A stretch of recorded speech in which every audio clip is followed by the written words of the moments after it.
नमस्कार मित्रों, कहानी माला चैनल में आप सभी का हार्दिक अभिनंदन है। आज सुनिए स्वतंत्रता सेनानी अशफाक की कहानी, भारत भूमि की ज़बानी। मंगल पांडे की फांसी ने मुझे निराश कर दिया था। लगने लगा था कि कदाचित अब कोई इन फिरंगियों के विरुद्ध नहीं खड़ा हो पाएगा, पर मैं गलत थी। मंगल पांडे की फांसी ने मेरी आज़ादी का शंखनाद किया था। मेरे सभी हिस्सों में असंतोष फैल गया। मुझे आज़ाद कराने के लिए मेरे हजारों वीर सपूत आगे आने लगे। अशफाक भी उनमें से एक था। अशफाक भी एक ऐसा क्रांतिकारी और स्वाधीनता सेनानी था जिसने भारत की स्वतंत्रता के लिए अपना जीवन बलिदान कर दिया। वह भारत के महानतम शहीदों में शामिल किए जाते हैं। अशफाक उल्लाह खान का जन्म 22 अक्टूबर 1900 को उत्तर प्रदेश के शाहजहाँपुर में हुआ था। उनके पिता का नाम शफीउल्लाह खान था, जो एक धार्मिक मुसलमान थे। अशफाक उस समय स्कूल में ही पढ़ते थे जब चौरी चौरा में लोगों ने अहिंसा छोड़कर पुलिस थाने पर हमला कर दिया और पुलिस वालों को जिंदा जला दिया। गांधी जी इससे अच्छे नाराज हो गए और उन्होंने असहयोग आंदोलन वापस ले लिया। युवाओं को इससे बड़ी निराशा हुई क्योंकि वे जल्द से जल्द देश को स्वाधीन कराना चाहते थे। अशफाक भी देश को विदेशी सत्ता के चंगुल से जल्दी ही छुड़ाना चाहते थे और इस कारण वे क्रांतिकारियों से मिल गए। अशफाक को पता चला कि बिस्मिल क्रांतिकारियों के नेता हैं, तो उन्होंने उनसे दोस्ती बढ़ाई। बिस्मिल ठहरे कट्टर आर्य समाजी। उन तक पहुंचना बहुत मुश्किल था। अशफाक के बड़े भाई बिस्मिल के सहपाठी थे, इसलिए उन्हें बिस्मिल से मिलने में आसानी हो गई। अलग अलग धर्म होने के बावजूद भी दोनों में अच्छी दोस्ती हो गई। वे साथ साथ रहने लगे, खाने लगे और काम करने लगे। एक बार बीमार पड़ने पर अशफाक बुखार बढ़ने पर राम को पुकारने लगे। उनके परिवार के सदस्यों ने समझा वह हिंदू देवता राम का नाम जप रहे हैं। उनके पड़ोसी ने सबको समझाया कि वे अपने दोस्त राम प्रसाद बिस्मिल को याद कर रहे हैं। तुरंत बिस्मिल को बुलवाया गया और अशफाक ने बिस्मिल को गले लगा लिया। इस घटना से साबित होता है कि दोनों की दोस्ती कितनी गहरी, कितनी पक्की थी। क्रांतिकारियों का गढ़ वाराणसी में था। शचीन्द्र नाथ सान्याल ने हिंदुस्तान रिपब्लिकन एसोसिएशन का गठन किया था। उनका लक्ष्य हथियारबंद क्रांति के जरिए स्वतंत्रता हासिल करना था। उन्होंने अपने पर्चे छपवाए और उनके माध्यम से अपने उद्देश्यों को प्रचारित प्रसारित करवाया। उन्होंने लिखा कि वे उन पूंजीपतियों का विरोध करते हैं जो दूसरों की मेहनत के बल पर धनी बने हैं। दूसरों को गुलाम बनाना गलत है। राम प्रसाद बिस्मिल शाहजहाँपुर में संगठन के प्रभारी थे। उन्होंने संगठन के लिए बहुत महत्वपूर्ण काम किए। क्रांतिकारियों के पास लोग तो थे, लेकिन धन नहीं था। उन्होंने हथियार खरीदने और संगठन चलाने के लिए धन की जरूरत समझी और इसके लिए कुछ उपाय भी सोचने लगे। रामप्रसाद बिस्मिल ने गांव को लूटना शुरू कर दिया। अशफाक भी अपने भाई की राइफल लेकर लूटपाट में शामिल होने लगे। लूटपाट से उन्हें बहुत अधिक धन नहीं मिला। संगठन के लिए उतना धन पर्याप्त नहीं था। इसके अलावा अपने ही देशवासियों को लूटना भी बिस्मिल को अच्छा नहीं लगता था। संगठन को जब धन की बहुत अधिक कमी हो गई तो उन्होंने कुछ और अन्य उपाय करने का फैसला किया। एक दिन रामप्रसाद ने ट्रेन से लखनऊ जाते समय देखा कि हर स्टेशन पर गार्ड लोहे का बड़ा बक्सा डिब्बों में चढ़ा रहे थे।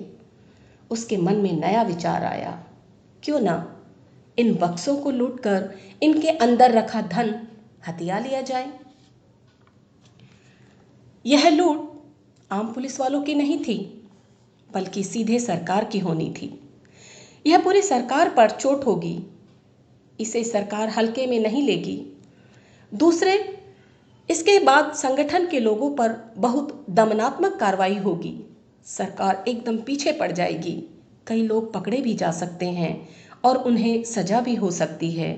अशफाक ने लूट के निर्णय को टाल देने की सलाह दी, किंतु संगठन को पैसों की बहुत जरूरत थी। और लूट के विचार से लोग उत्साहित भी थे, इसलिए अशफाक की सलाह नहीं मानी गई। सब कुछ तय हो गया। रामप्रसाद के साथ 9 क्रांतिकारियों को डकैती की जिम्मेदारी सौंपी गई। बिस्मिल के साथ साथ राजेंद्र लाहिड़ी, ठाकुर रोशन सिंह, शचिंद्र बख्शी, चंद्रशेखर आज़ाद, केशव चक्रवर्ती, बनवारी लाल, मुकुंदी लाल, मनमथ नाथ गुप्ता और अशफाक उल्ला खान को इसके लिए लगाया गया। ट्रेन लूटकर सारा रुपया पैसा थैलों में भरकर क्रांतिकारी भाग निकले।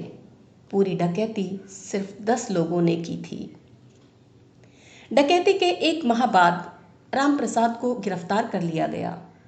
अशफाक घर से भागकर गन्ने के खेत में छिप गए। रात में उनसे कुछ दोस्त मिलने आते और उन्हें खाना दे जाते। थक कर पुलिस ने उन्हें खोजना बंद कर दिया।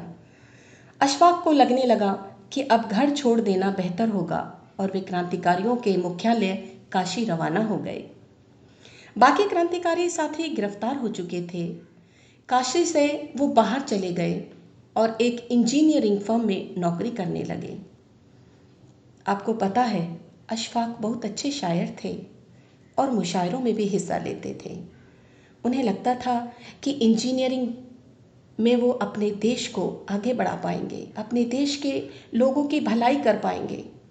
पढ़ाई के लिए विदेश जाने की जानकारी लेने वे दिल्ली आए। वहाँ उन्हें अपने ही गांव का एक पठान मिला। रात में वह उसी के यहाँ रुके।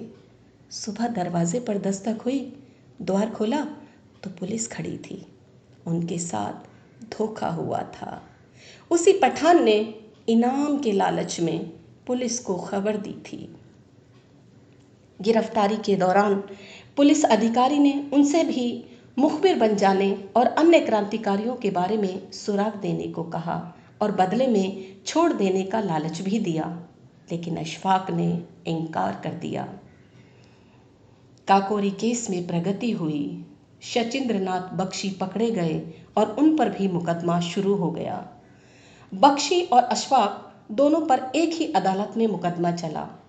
पहले दोनों ने दिखाने की कोशिश की कि वे एक दूसरे को नहीं जानते, लेकिन जीत उनकी मित्रता की हुई और दोनों गले लग गए। मोतीलाल नेहरू की अगुवाई में वकीलों की एक समिति बनाई भी गई, लेकिन वे लोग मुकदमा हार गए। काकोरी ट्रेन डकैती में शामिल 4 क्रांतिकारियों को फांसी की सजा सुनाई गई, जबकि बाकी को उम्र कैद दी गई। रोशन सिंह, रामप्रसाद बिस्मिल, अशफाक उल्ला खान और राजेंद्र लाहिड़ी को फांसी की सजा सुनाई गई। पूरे देश में विरोध की लहर उठ खड़ी हुई। उनकी मौत की सज़ा को उम्र कैद में बदलवाने के लिए याचिका दायर की गई, लेकिन उसे स्वीकार नहीं किया गया। जेल में अशफाक बहुत धार्मिक हो गए और उन्होंने दाढ़ी बढ़ा ली। उन्होंने बहुत सारी शायरी भी की। बिस्मिल भी शायर थे। उन्होंने भी जेल में बहुत शायरी की। बिस्मिल ने जेल के अधिकारियों से छिपकर अपनी जीवनी भी लिखी। इसमें उन्होंने अशफाक से मित्रता और अपने क्रांतिकारी जीवन के बारे में विस्तार से लिखा। दोनों की मित्रता की विडंबना भी यही रही कि दोनों को एक ही दिन अलग अलग जेलों में फांसी पर लटकाया गया। अशफाक फांसी के फंदे की ओर जाते समय कुरान को गले में लटकाए थे। उन्हें गर्व था कि वह पहले मुस्लिम थे जो देश के लिए फांसी पर लटकाए जा रहे थे। उन्होंने अपने देशवासियों को सिर्फ एक संदेश दिया कि मिलजुल कर रहो और धर्म के आधार पर भेदभाव किए बिना एक दूसरे से प्यार करो। वे चाहते थे कि सब लोग मिलजुल कर भारत की स्वतंत्रता की लड़ाई लड़ें, साथ रहें, साथ खड़े रहें। भारत माता ऐसे वीर सपूत को नमन करती है, शत शत नमन करती है। धन्यवाद।